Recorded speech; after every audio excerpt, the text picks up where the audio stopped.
अनिवार्य किया है जिससे किसी को फंसाने की कोई साजिश न हो पाए।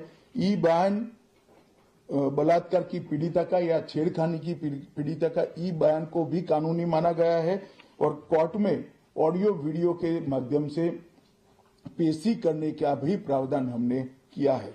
ई पेशी में गवाह, आरोपी, विशेषज्ञ और पीड़ित सभी को कानूनी जामा पहनाने का काम किया है। इसमें जो फॉरेंसिक विजिट को अनिवार्य बनाया गया है, इसको हमने दूरदर्शिता पूर्वक काम कर नेशनल फॉरेंसिक साइंस लेबोरेटरी 2020 में बनाकर इसके लिए ट्रेन मैन पावर का सर्जन का काम ऑलरेडी कर चुके हैं। मुझे पूरा भरोसा है कि 3 साल के बाद इस देश में हर साल 40,000 से ज्यादा ट्रेन मैन पावर का फोर्स हमारी कानूनी क्रिमिनल जस्टिस सिस्टम की सेवा में उपलब्ध होगा। कन्विक्शन का रेशियो इसके माध्यम से 90% तक ले जाने का हमने प्रावधान किया है और फॉरेंसिक इंफ्रास्ट्रक्चर को बढ़ाने के लिए अभी हमारी कैबिनेट ने निर्णय किया है और 9 राज्यों में फॉरेंसिक साइंस यूनिवर्सिटी के कैंपस खोले जाएंगे और 6 सेंट्रल फॉरेंसिक लेबोरेटरीज को भी हमने करा है। ये कानून विक्टिम सेंट्रिक है। पहले दिनों तक किसी को पुलिस ले जाती थी, परिवार वालों को कोर्ट में आना पड़ता था।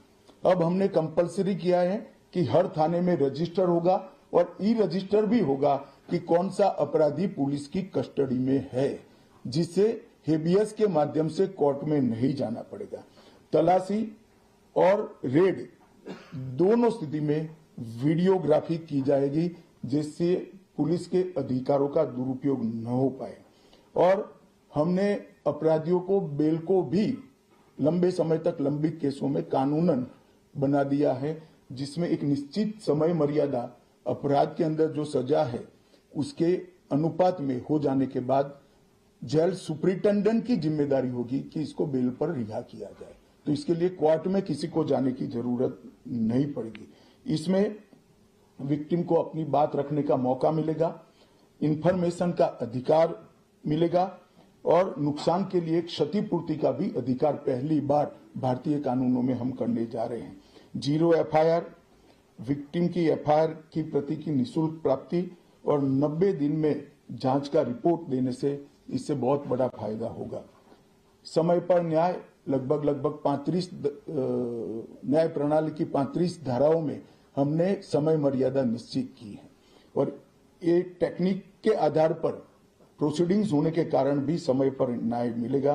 3 दिन में एफआईआर दर्ज करनी है, 7 दिन के भीतर जांच रिपोर्ट पीड़िता के सार्वजनिक करनी है, 60 दिन के अंदर ही अपराध तय करने हैं और घोषित अपराधियों के खिलाफ 90 दिन के अंदर मुकदमा कायम करना है और आपराधिक मामलों में मुकदमे की सुनवाई के बाद ज्यादा से ज्यादा 45 दिन के अंदर जजमेंट की घोषणा करनी है। तो कई जगह पे हमने समय को कम कर बाध्य कर हमने जल्दी से न्याय मिल पाए इस दिशा में काम किया है।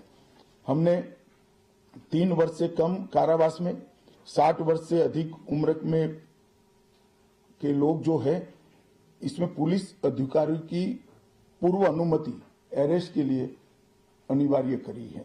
गिरफ्तार व्यक्ति को 24 घंटे में मजिस्ट्रेट के सामने ले जाने का प्रावधान भी कानूनी बनाया है और 20 से ऐसी ज्यादा धाराएं हैं जिसमें पुलिस की जवाबदेही हमने सुनिश्चित करी है।